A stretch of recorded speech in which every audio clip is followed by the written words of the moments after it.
নমস্কার বন্ধুরা, সকলে কেমন আছেন? সোমনিতা মিনি ব্লগে সকলকে অনেক অনেক স্বাগত জানাই।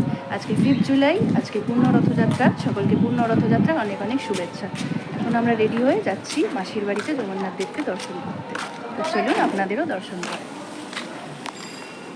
তো বন্ধুরা, আমরা রাস্তা দিয়ে যেতে যেতে এরকম দেখতে পেলাম যেরকম সুন্দর জগন্নাথ মহাপ্রভুর মৃত্তিকা মূর্তি নিয়ে একজন বসেছেন। আর মাসির বাড়িতে ঠিক ঢোকার মুখেই এরকম সুন্দর একটি রথ সাজানো রয়েছে, দেখতে খুবই সুন্দর লাগছে। তো সেটাও আপনাদেরকে দেখালাম। এরপর আমরা সরাসরি ঢুকবো প্রভুর মাসির বাড়িতে।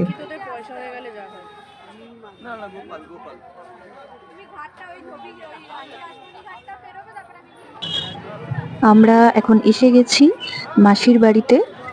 আর আজকে হচ্ছে পূর্ণ রথযাত্রা। আজকের দিনে প্রভু নিজের জন্মবেদী থেকে আবার নিজের কর্মবেদী তথা রত্নবেদীতে ফিরে যাবেন। আর মাসির বাড়ি ভেতর থেকে খানিকটা এইরকম দেখতে। সকাল সকাল একদম প্রভু রেডি হয়ে দর্শনার্থীকে দর্শন দেবেন বলে সাজুগুজু করে বসে পড়েছেন। আর কিছুক্ষণের মধ্যেই দামোদর শুরু হবে এবং দামোদর শুরু হওয়ার পরেই প্রভুকে রথে তোলার প্রক্রিয়া শুরু হয়ে যাবে। মাসির বাড়ির প্রাঙ্গণ জুড়ে সুন্দর সুন্দর এরকম কাঠের পুতুলের প্রচুর দোকান এখানে বসেছে, দেখতে খুব সুন্দর লাগছিল।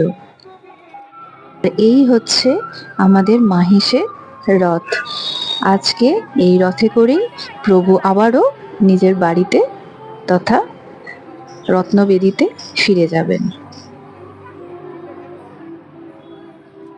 তো আশা করছি আপনাদের সকলের এই মিনি ব্লগটি দেখতে ভালো লেগেছে। ভালো লেগে থাকলে সবাই প্লিজ একটা লাইক করে দেবেন, চ্যানেলটিকে সাবস্ক্রাইব করে দেবেন। উল্টো রথযাত্রার ব্লগ নিয়ে খুব শীঘ্রই আসছি।